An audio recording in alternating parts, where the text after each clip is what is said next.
sparked your career?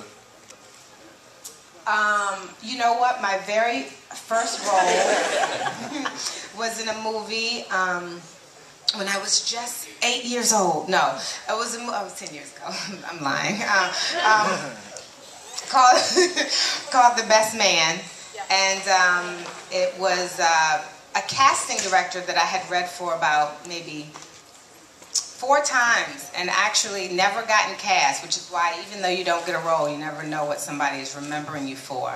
So you always go, no matter what you're doing, interviewing for, and do your best, because it may not be that job, but they remember you for the next job. And he actually was in New York. The original person who was cast couldn't do it, and they had to recast in New York. And so he called me in, and it was actually Malcolm Lee. And the movie was executive produced by Spike Lee at that time, who hired me for my first film. And it was after that movie that I did that I started working. So it was great.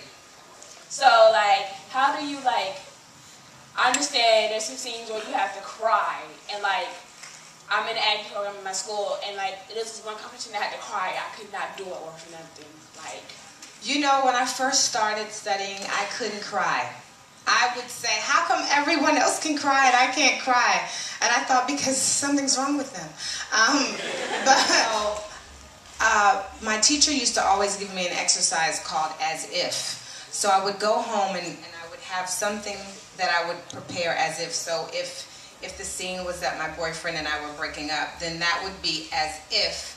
And depending on how emotional the scene was, it might be as if my mother had died. So I would literally write and craft out everything that, do a whole daydream sequence. And I would daydream on what it would be like if my mother died. So all of that would be right at the top. So when the scene came, then I could actually have my as if for that moment. And I would use like words, particular trigger words that would go from the scene and attach it to real life. I got shy. Funny.